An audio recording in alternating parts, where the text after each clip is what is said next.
नमस्कार दोस्तों, आज के मुख्य समाचार में आप सब भाई बहनों का स्वागत है। आज 18 सितंबर शुक्रवार हो चुका है दोस्तों। ऐसे में देखते हैं आज की क्या बड़ी खबरें निकल के आ रही, तो आप सब भाई बहन वीडियो को फटाफट लाइक कर दो और अपने चैनल को सब्सक्राइब करके बेल जरूर दबा लेना। दोस्तों यहां पर बता दें, किसान भाइयों के लिए चिंता का विषय इसलिए बन रहा है लोकसभा में कि किसानों को लेकर के जो कृषि बिल पास कराया जा रहा है उस पर बहुत ज्यादा जो है चर्चाएं चल रही हैं। आज इसके बारे में विस्तार से जानकारी आपको देंगे। पक्ष का और विपक्ष का दोनों का क्या मानना है, क्या तर्क निकल के आ रहे हैं, किसान भाइयों के लिए नुकसान रहेगा या फायदे के लिए रहेगा, इसके बारे में बहुत ज्यादा हंगामा जो है लोकसभा में मचा हुआ है। इसके बारे में विस्तार से जानकारी किसान भाइयों आपको देंगे। पूरा दे करके जाना, गहरी सच्चाई है। साथ ही बता दें आपको टमाटर, आलू, प्याज वगैरह के भाव आसमान क्यों छू रहे हैं, इसके बारे में बताएंगे। नया रेट आपको बताएंगे और साथ ही साथ आपको बता दें दलहन वगैरह जितनी दालें हैं उनका भी नया भाव आप लोगों को बताएंगे, क्या रेट चल रहा है। साथ ही आपको बता दें यहां पर सरकार जो है ट्रेनों को लेकर के जो भी फैसले लिए हैं, अब 20 जोड़ी ट्रेन और चलाई जाएंगी उत्तर प्रदेश में। इनके बारे में हम बताएंगे कहां से कहां ये ट्रेनें चलेंगी।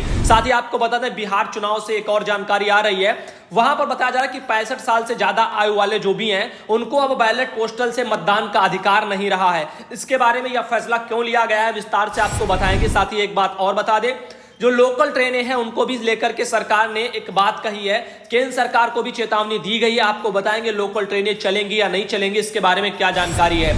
साथ ही आपको बता दें मौसम विभाग की तरफ से अलर्ट भी जारी हो चुका है। 19 और 20 सितंबर को 4 जिले ऐसे हैं जहां पर ओलावृष्टि होने जा रही है। इसके बारे में बताएंगे कौन सा ऐसा राज्य जहां पर भारतीय मौसम विभाग का पूर्वानुमान है और 19 और 20 तारीख को ओले गिरने की संभावनाएं हैं। साथ ही बताना चाहेंगे यहां पर एक और बड़ी खबर आ रही है दोस्तों। आज से पुरुषोत्तम मास शुरू हो चुका है। मंगलवार को विष्णु और शिव की पूजा का विशेष वगैरह महत्व होता है। इसके बारे में जानकारियां आ रही हैं। साथ ही बता दें इसके बारे में पश्चिमी उत्तर प्रदेश से भी एक बड़ी खबर है। 12 चीनी जो मिल है वहां पर 626 करोड़ रुपए का बकाया है गन्ना का भुगतान। तो हम इसके बारे में जानकारी आपको देंगे। इस वीडियो में आप लोगों को विस्तार से मिल जाएगी। साथ ही दोस्तों बढ़ते खबर की तरफ, सबसे पहले आपको बता दें कि उत्तर प्रदेश में चलेंगी 20 जोड़ी क्लोन ट्रेन और वेटिंग टिकट भी होगा कंफर्म। 10 दिन पहले ही दोस्तों करा सकेंगे आप लोग रिजर्वेशन। बड़ी खबर है यहां पर उत्तर प्रदेश से निकल के आ रही है। इन ट्रेनों की बात करें तो रेलवे ने 20 जोड़ी क्लोन ट्रेन जो चलाने का फैसला लिया है।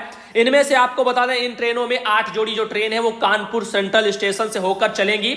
इसमें यात्रा के 10 दिन पहले ही एडवांस टिकट कराया जा सकेगा। ट्रेन में बर्थ की व्यवस्था की सूचना मोबाइल पर मैसेज के माध्यम से आती है। और साथ ही बता दें यह ट्रेन 21 सितंबर से चलना शुरू होंगी। क्लोन ट्रेन किसी भी 2 स्टेशन के बीच चलने वाली स्पेशल ट्रेन की हम शकल भी होंगी। जिन ट्रेनों में यात्री संख्या ज्यादा रहती है उनके समानांतर ये क्लोन ट्रेन चलाई जाएंगी। इन ट्रेनों में वेटिंग लिस्ट वाले यात्रियों को राहत मिलेगी। जब स्पेशल ट्रेनों का चार्ट फाइनल हो जाएगा तो बचे हुए वेटिंग लिस्ट के यात्रियों को क्लोन ट्रेनों में शिफ्ट कर दिया जाएगा। साथ ही बता दें एक और बड़ी खबर यहां पर आ रही है। छिपा कर लाया है 2 करोड़ का सोना। लखनऊ एयरपोर्ट पर दोस्तों यह व्यक्ति पकड़ा गया है।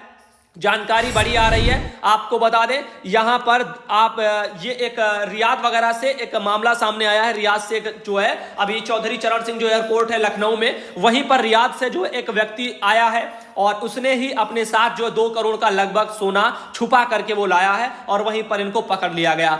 साथ ही बताना चाहेंगे एक और बड़ी खबर आ रही है बिहार चुनाव से आ रही है। बिहार चुनाव में फैसला लिया गया कि 65 साल से ज्यादा आयु वालों को अब नहीं मिलेगा बैलेट पोस्टल से मतदान का अधिकार। सरकार ने कहा कि बिहार विधानसभा चुनाव में 65 साल से ज्यादा उम्र के वोटरों को पोस्टल बैलेट की सुविधा नहीं मिलेगी। बुधवार को संसद में देर जो है केंद्र सरकार की ओर से यह जानकारी लोकसभा में एक सवाल के जवाब में साझा की गई है। आपको बता दें इसी बीच जानकारी आ रही है कि एक सवाल के लिखित जवाब में केंद्रीय कानून मंत्री हैं रविशंकर प्रसाद, उन्होंने यह जानकारी दी है। इसमें कहा है कि यह फैसला कोरोना काल के चलते आई परेशानियों और सुरक्षा मानकों, मानव संसाधन और संक्रमण के चलते जो है लिया गया है। प्रसाद ने कहा कि 65 साल से ज्यादा आयु वालों के लिए डाक से वोट करने का फैसला सुरक्षा प्रोटोकॉल के चलते लिया गया है। तो एक बड़ी खबर आ रही है। साथ ही बता दें यहां पर एक और बड़ी खबर है पश्चिमी उत्तर प्रदेश से। 12 चीनी मिलों पर 626 करोड़ का बकाया है भुगतान के लिए इंतजार में 1.25 लाख बेचारे किसान राह देख रहे हैं। हम आपको बताना चाहेंगे बागपत की चीनी मिलें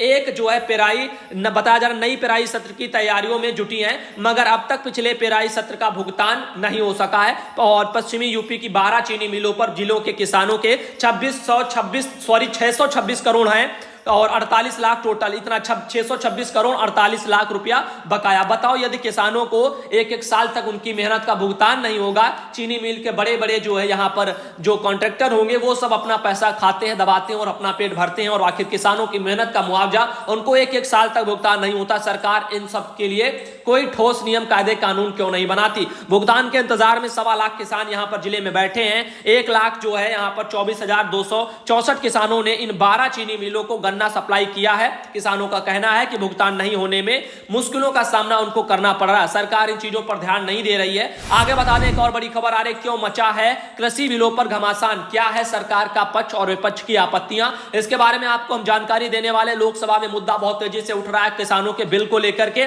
आइए जान लेते हैं। सबसे पहले आपको बता दें, यहां पर केंद्र सरकार ने तमाम विरोधों के बावजूद कृषि क्षेत्र में सुधार के लिए जो है बताया जा रहा 3 बिलों को लोकसभा में पेश कराने के बाद पारित भी कर दिया है। तीनों बिलों में लोकसभा में जबरदस्त जो है संग्राम मचा है। विपक्ष के साथ ही एनडीए ने सहयोगी अकाली दल ने भी इस पर आपत्ति जताई है। हालात इतने बिगड़े हैं कि मंत्री हरसिमरत वगैरह कौर हैं, बादल ने इस्तीफा भी दे दिया है। हालांकि अभी तक तीनों बिल के कानून बनने की राह में राज्यसभा की बाधा खड़ी हुई है, जहां अपने सहयोगी दलों के भी इन बिलों का विरोध करने के चलते केंद्र सरकार के लिए बहुत जो है बहुमत की जादुई संख्या छूना थोड़ा मुश्किल दिखाई दे रहा है। आइए आपको बताते हैं इन सब बिलों के बारे में क्या क्या है आपत्तियां।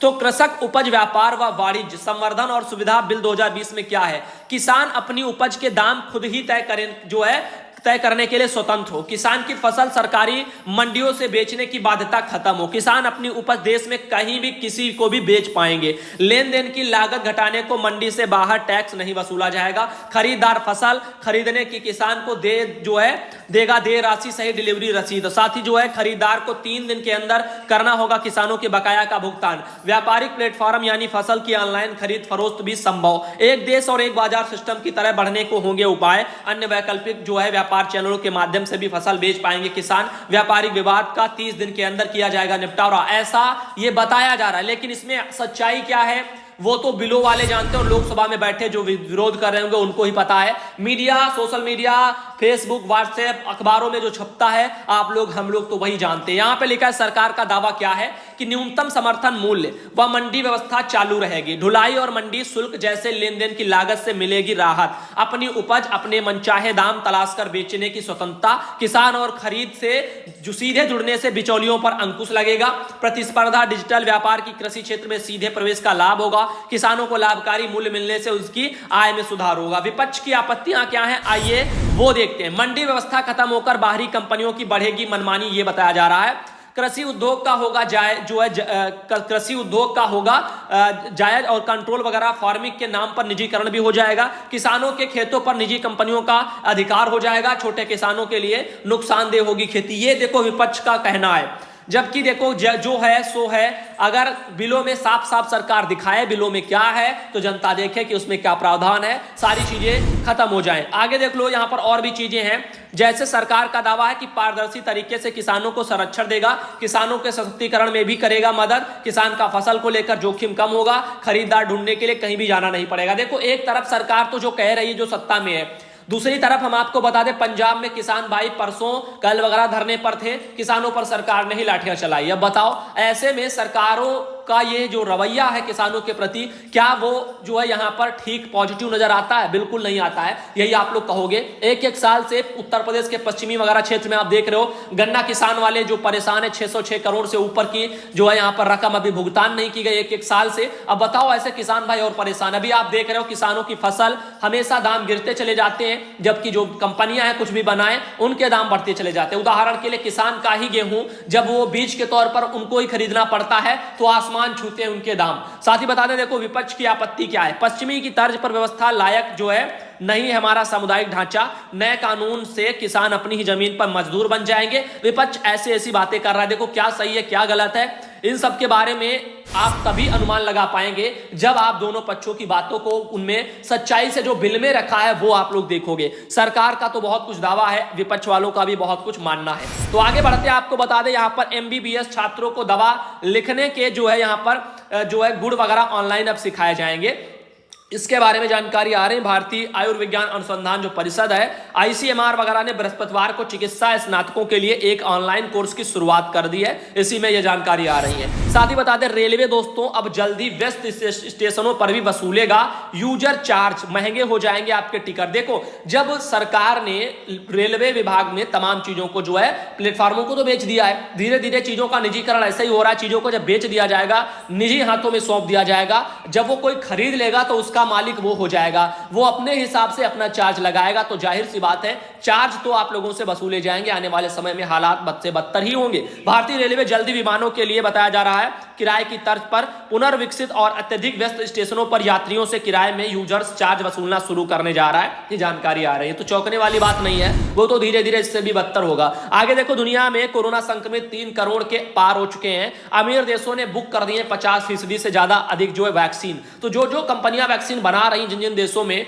वहां पर अन्य देश जो अमीर देश हैं वो अपना वैक्सीन के लिए बुकिंग भी करना शुरू कर दिए हैं। तो फिलहाल के लिए पूरी तरीके से अभी किसी भी देश ने वैक्सीन नहीं बनाई है। देखो यहां पर टमाटर, आलू, प्याज के भाव छू रहे हैं आसमान। इनके बारे में आपको रेट बता देते हैं। सबसे पहले आप देख सकते हो आलू का जो रेट है 40 रुपया फुटकर बिक रहा है। आलू जो आपका गोल वाला है वो आपका भी 40 रुपया में बिक रहा है। प्याज यानी आलू G4 टाइप का एक आता है, प्रजातियां हैं 2 टाइप की, दोनों 40-40 में बिक रही हैं। और थोक दाम जो है 32 और 28 ऐसे चल रहा है। प्याज की दाम की बात करें तो थोक में 30 में जा रहा है और फुटकर यदि लो तो आपको 35 रुपया में प्याज मिल रहा है। टमाटर की कीमत 45 रुपया है थोक में, और वैसे 80 रुपया बताया जा रहा है टमाटर की, जो हम लोग गांव में खरीदते हैं या शहरों में खरीदते हैं फुटकर 1 किलो, आधा किलो, 250 ग्राम, ये सब आपको 80 रुपए में टमाटर मिल रहा है। जबकि जो खरीद के लाता है थोक में माल पूरा, उसको 45 में पड़ता है। यहीं पर आगे देख सकते हो सामग्री रेट, जो आपकी दलहन को लेकर के अरहर की जो दाल है वो आपको फुटकर में 100 रुपए मिलेगी, और यदि आप ज्यादा खरीदोगे तो 55 रुपए में जो पड़ जाएगी, 5 रुपए का छूट मिलेगा। सरसों का जो तेल है वो आपको फुटकर 120 में बिक रहा है, और वैसे आपका 110 में है। साथ ही बता दें फार्चून वगैरह जो है वो भी 110 में है, वैसे 100 में है। और आपका पामोलिन वगैरह है वो भी 100 में है, वैसे आपका 90 में बिक रहा है। तो फुटकर रेट आप देख रहे हो काफी ज्यादा है। आगे बताना चाहेंगे, यहां पर देख सकते हो इनके बारे में मैंने जानकारी दी।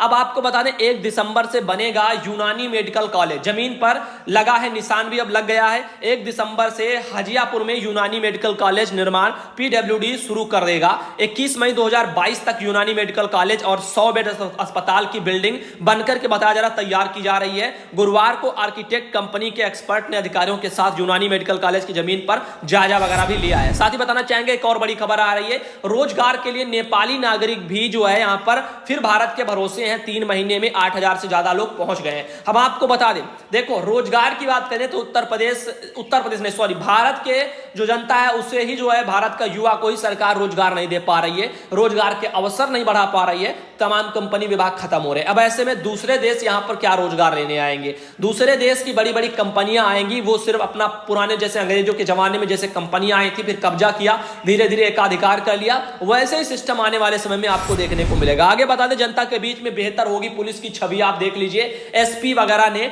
यह बात कही, गोंडा से है, नवागत पुलिस अधीक्षक है शैलेश पांडे, उन्होंने यह जानकारी दी है, अपना नया पदभार संभाला है। स्वागत हो उनको, बढ़िया तरीके से ऐसे ही सिस्टम में आप बने रहिए और ये जो जनता के बीच में जो बेहतर सुविधाएं हैं उनको मुहैया कराइए। आगे बता दें मुंबई में अब लोकल ट्रेन को लेकर के मुखर हुई है मनसे, सरकार को इसके बारे में चेतावनी भी दी गई है। यहां पर बता दें सार मनसे महासचिव संदीप देशपांडे ने राज्य सरकार को चेतावनी दी है कि यदि लोकल ट्रेन चालू नहीं की गई तो हर कानून तोड़ने को वो लोग विवश हो जाएंगे।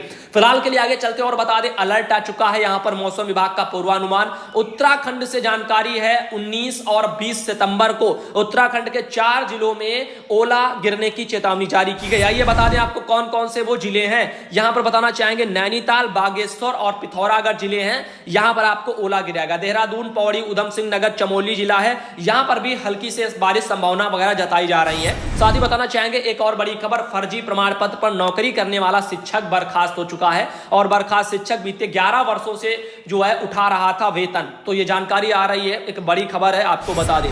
साथ ही बताना चाहेंगे इसके बारे में विस्तार से जानकारी यहां पर बेसिक शिक्षा अधिकारी हैं ओपी त्रिपाठी ने मोहम्मदाबाद गोहाना ब्लॉक क्षेत्र के प्राथमिक विद्यालय भदवा में तैनात सहायक अध्यापक को बर्खास्त किया है। साथ ही बता दें यहां पर एक और बड़ी खबर आ रही है, शिवराज सरकार की मंत्री इमरती देवी जी काफी बयानों को लेकर के चर्चा में बनी रहती हैं। एक बार फिर इनका एक बयान वायरल हुआ है, कहा है कि कलेक्टर हमें चुनाव वगैरह जिता देंगे। बताओ, आगे बताना चाहेंगे एक और बड़ी खबर आ रही है, आज से पुरुषोत्तम मास शुरू हो चुका है। भगवान विष्णु और शिव की पूजा का विशेष महत्व वगैरह माना जाता है। साथ ही बताना चाहेंगे आज का वीडियो कैसा लगा, पसंद आया है तो लाइक करो, चैनल को अपने सब्सक्राइब करो, बेल दबाओ। दोस्तों मिलेंगे आपको अगले वीडियो में अगली बड़ी खबरों के साथ।